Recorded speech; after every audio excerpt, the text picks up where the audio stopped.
할렐루야. 우리와 함께 하시는 하나님을 찬양합니다. 벌써 눈 깜짝할 새에 새해 2달이 거의 다 지나갔습니다. 여러분 어떻게 살고 계신가요? 시국도 시국이거니와 경제도 어렵고 살기도 퍽퍽하고 그러시지요. 바깥에 나가보면 다들 눈이 반쯤은 풀려 있는 것 같습니다. 이럴 때일수록 우리 그리스도인들은 어떻게 살아야 할까 고민이 많이 됩니다.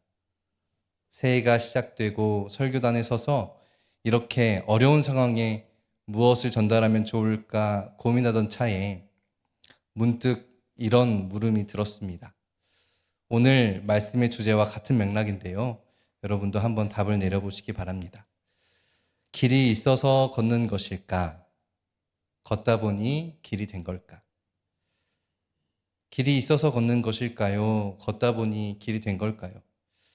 여러분 생각에는 어떠신가요? 네, 마치 닭이 먼저냐 알이 먼저냐 하는 질문 같지만 이 길이라는 것에 대해 우리가 미처 생각지 못한 큰 의미가 담겨 있을 것 같다는 생각이 들었습니다. 길이 있어서 걷는 것일까요? 걷다 보니 길이 만들어진 걸까요? 이 물음을 시골에서 했다면 당연히 후자가 답일 겁니다. 산길을 생각해 보면 쉽게 답을 내릴 수가 있죠. 원래는 길이 없었지만 사람들이 많이 다니다 보니 풀도 안 자라고 돌도 깎이고 흙은 다듬어지고 그렇게 길이 만들어진 것일 겁니다. 하지만 도시에서 이 물음을 한다면 답은 전자가 될 것입니다. 길은 이미 집 밖을 나서면 어디든지 시원하게 뚫려 있고 심지어 집 안에도 길이 있습니다. 동선이라는 길이지요. 게다가 스마트폰에 입력만 하면 최적의 루트까지 안내하는 세상에 우리는 살고 있습니다. 그러나 우리는 이 물음의 시작점이 어디였는지 다시 한번 돌아봐야 합니다. 그리스도인이라면 어떻게 살아야 할까였습니다. 그러니 제가 묻는 이 물음은 길의 근원을 묻는 것이 아니라 걷는 자의 태도에 대한 문제로 봐야 합니다. 사랑하는 여러분, 어떤 마음가짐과 태도로 지금 여러분의 길을 걷고 계십니까? 여러분의 길은 어떤 의미를 가지고 있습니까? 또 그 길은 맞는 길입니까? 라는 질문이 되겠지요. 대답하기가 쉽지 않으실 거란 생각이 듭니다. 왜냐하면 이 물음은 걷는 자인 나를 대상화하여 대답해야 하기 때문입니다. 태도에 대한 물음, 곧 성찰이 필요한 물음이 될 테니 여기서 쉽게 답을 뱉을 수가 없을 것 같습니다. 그건 저도 마찬가지겠지요. 화면을 한번 띄워주실까요? 혹시 이게 뭔지 아시는 분 있으실까요? 이렇게 여정을 나타내는 것 같고 지팡이를 든 사람도 있고 손가락 모양의 화살표도 있고 잘 보시면 이 그림에 공통된 어떤 상징이 있는데요. 이것이 뭐냐면 스페인 산티아고 순례길을 나타내는 사진입니다. 프랑스 남부의 생장이라는 도시에서 출발해서 스페인 극서부의 산티아고 데 콤포스텔라라는 도시에 이르는 약 800km의 여정을 순례하며 걷는 길이 바로 이 산티아고 순례길이죠. 또 사진을 보여주실까요? 누굴까요? 네, 접니다. 굉장히 지금과는 많이 다르죠. 저는 이 길을 걷게 되었는데요. 한 35일 정도 걸었던 것 같습니다. 살이 엄청 많이 빠졌었습니다. 다이어트를 하고 싶다면 이 순례길 한번 가보시면 한 달 안에 쭉 빠질 수 있습니다. 이 마지막 사진은 제가 저희 어머니에게 보내드렸더니 어머니가 뭐라고 하시냐면 아니 웬 국제 거지가 저기에 이렇게 말씀하셨습니다. 네, 이 산티아고 순례길은 어디서 유래가 되었을까요? 예수님의 12제자 중인 하나, 이 야고보가 이베리아 반도에서 선교를 하다가 예루살렘에서 참수를 당했습니다. 그런데 그의 유해가 기적적으로 이베리아 반도, 그러니까 현재의 스페인 서부 어느 항구 지역에 도착하게 되었고, 야고보의 무덤이 그곳에 발견되면서 성지가 된 것이죠. 그 도시의 이름은 이렇습니다. 제가 아까 살짝 일러드렸던 것처럼 산티아고 데 콤포스텔라, 산티아고 순례길의 마지막 도착지입니다. 무슨 뜻인고 하니 이 산티아고는 성 야고보를 뜻합니다. 그러면 콤포스텔라는 무엇일까요? 무덤입니다. 도시의 이름이 무시무시하죠. 도시 이름 자체가 성 야고보의 무덤이라고 뜻하는 것입니다. 이 도시에 야고보의 무덤이 있다고 소문이 나자 많은 신앙인들이 이 도시를 향해서 순례를 하기 시작했습니다. 야고보의 무덤을 향해 걷기 시작하는 것이죠. 당시에 순례라는 것은 참회라는 의미가 있습니다. 자신의 죄를 속죄받기 원하는 심정으로 스스로 고난에 참여하는 것입니다. 그렇다면 이 산티아고 데 콤포스텔라로 가는 길은 이전에는 없었던 것일까요? 아마도 길이라는 것은 존재하고 있었을 겁니다. 그런데 제가 중요한 건 무엇이라고 했죠? 이 길을 걷는 자의 태도.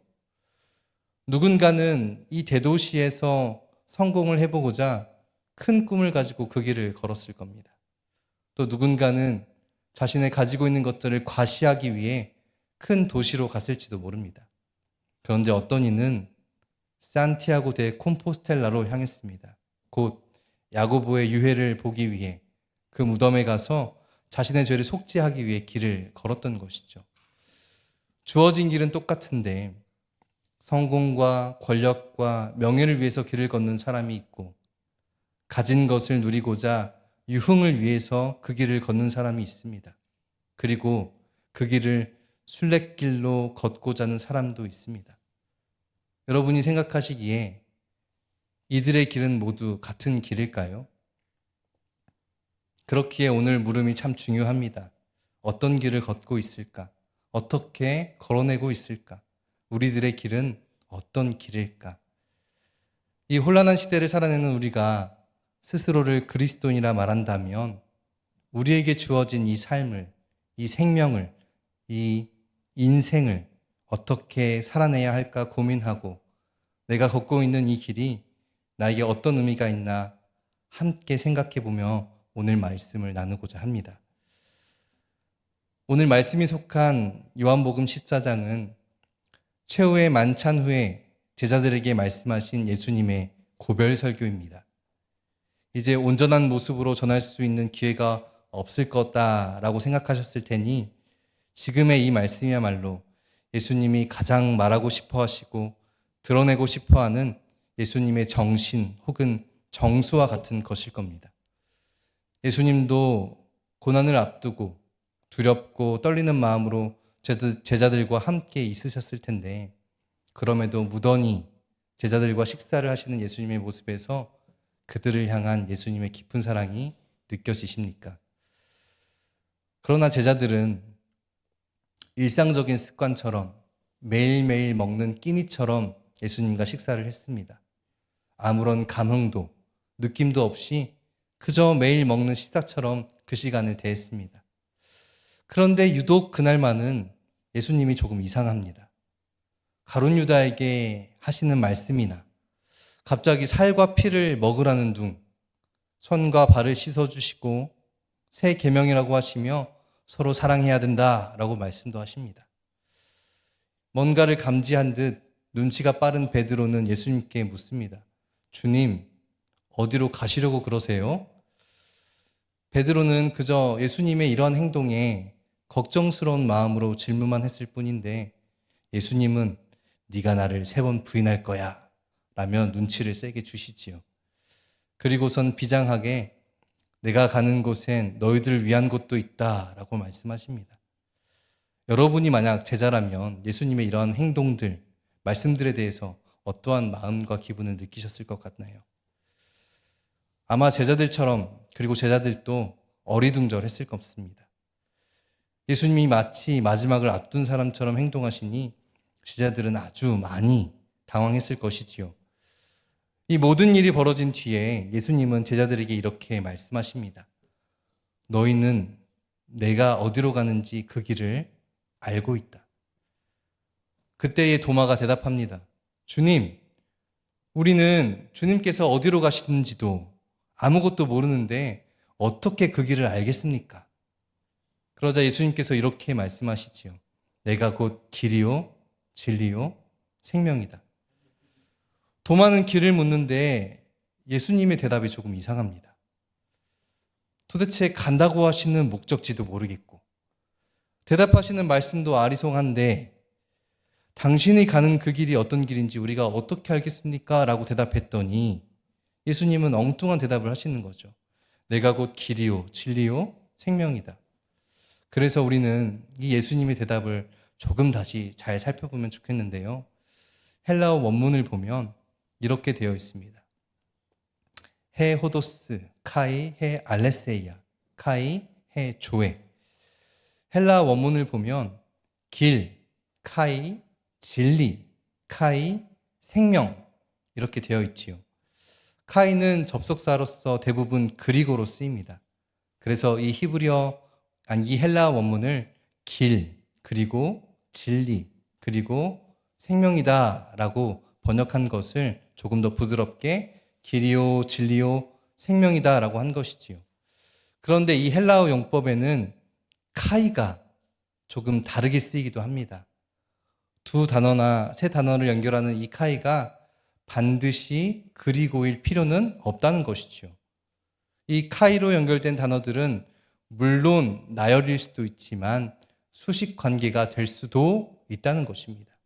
그러니까 무엇에가 될 수 있다는 말이지요. 자, 우리가 다시 한번 기억해 봤으면 좋겠는데요. 13장의 베드로와 14장의 도마가 예수님께 이렇게 묻습니다. 주님, 어디로 가십니까? 그리고 그 길이 무엇입니까? 이 두 제자는 예수님의 길에 대해서 묻습니다. 그때에 우리가 함께 본 길이요, 진리요, 생명이다는 다시 한번 번역한다면 이렇게 해석될 수 있습니다. 나는 진리의 길, 생명의 길이다. 나는 진리와 생명의 길이다. 곧 이것은 나는 지금 진리와 생명의 길을 걷고 있다라고 볼 수 있는 것이죠.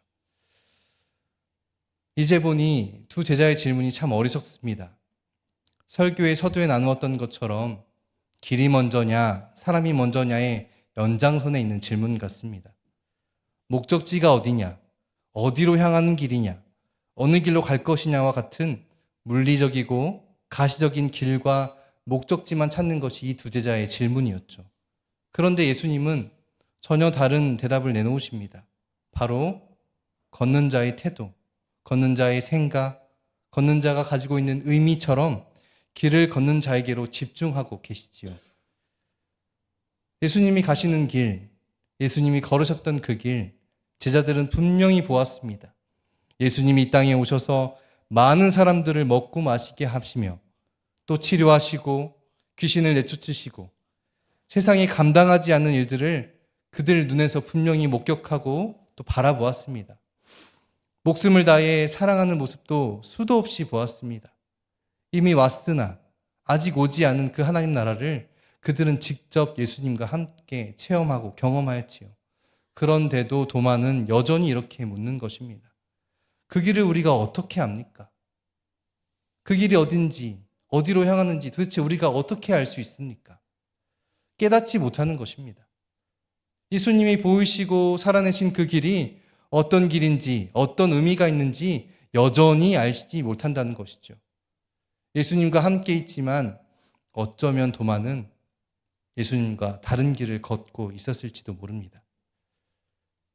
예수님뿐만 아니라 모두에게 길은 주어져 있습니다. 그러나 우리 예수님은 그 길을 진리와 생명의 길로 걸으셨습니다. 우리 예수님은 여전히 깨닫지 못하는 제자들이 얼마나 답답하셨을까요? 제자들을 보며 얼마나 속이 상하셨을까요? 그런데요, 우리들은 그 길을 알고 깨닫고 또 걷고 있습니까? 그렇다면 우리 예수님이 걸으신 그 진리와 생명의 길을 한번 알아보면 좋겠습니다. 그 길은 어떤 길일까? 먼저 진리의 길입니다. 진리의 길에서 진리는 무엇일까요? 시대가 변해도 변하지 않는 것이 진리이지요. 이 진리, 이 불변의 진리는 무엇일까요? 하나님의 뜻입니다. 그 뜻이 담긴 것이 바로 하나님의 말씀이지요. 요한복음 1장의 서두에서는 태초에 말씀이 있었다. 그 말씀이 육신을 입어 이 땅에 왔다. 그 말씀이 누구일까요? 예수 그리스도입니다. 진리의 말씀이 육신이 되어 이 땅에 내려오신 진리 그 자체가 바로 우리 예수 그리스도이지요. 그런데 어느 날 율법학자가 예수님을 시험하고자 이렇게 질문합니다. 율법에서 가장 큰 계명이 무엇입니까? 그러자 예수님이 대답하시지요. 첫 번째는 하나님을 사랑하는 것이고, 두 번째는 이와 같이 이웃을 사랑하는 것이다. 네, 진리이신 예수 그리스도께서 율법의 정수를 무엇이라 말씀하시나요? 사랑이라고 말씀하십니다. 하나님을 사랑하는 것과 그것과 마찬가지로 이웃을 사랑하는 것이다 라고 우리에게 분명히 말씀하셨습니다. 곧 진리이신 예수님은 사랑을 행하시는 분이셨습니다. 말씀이 육신을 입어 이 땅에 내려와 행한 것이 무엇이다? 사랑이라는 것입니다. 곧 진리는 무엇이냐? 진리는 사랑을 행하는 것을 말하는 것입니다. 그렇습니다. 우리 예수님이 하시던 모든 언행들이 모두 사랑에서 비롯되었습니다. 사랑하지 않으면 할 수 없는 것들이지요. 예수님이 행하신 모든 것들은 사랑이 없으면 이해할 수도 인식할 수도 없는 일들입니다. 그렇기에 진리의 길은 사랑을 행하는 길입니다. 생명의 길은 무엇일까요? 예수님은 생명을 살리시는 분이셨지요. 이렇게 이야기하면 떠오르는 사건이 하나 있습니다. 바로 나사로의 부활 사건입니다. 그러면 예수님이 걸으셨다는 생명의 길은 그 주변에 시체들이 널브러져 있는 길일까요? 그렇다면 예수님의 주 사역지는 각 마을의 무덤이었을까요? 아니겠지요. 예수님은 가장 평범하고 가장 낮은 자리에 있는 살아있으나 죽은 것과 같은 생명들에게 다가가셨습니다. 사회적으로, 종교적으로, 정치적으로, 문화적으로 배척받고 억압당하는 죄인으로 불리우는 사람들에게 찾아가셔서 그들의 생명에 꽃을 피우셨지요. 생명이 생명으로 살아갈 수 있게 만드셨다는 것입니다. 그렇기에 생명의 길은 죄로부터의 해방의 길입니다. 네, 예수님의 길은 진리와 생명의 길입니다. 예수님은 진리와 생명의 길을 걸으셨습니다. 나는 진리와 생명의 길이다. 이 말씀은 자신이 걸어다니는 길에 붙이신 이름이 아니라 자신의 삶에 대해 붙이신, 자신의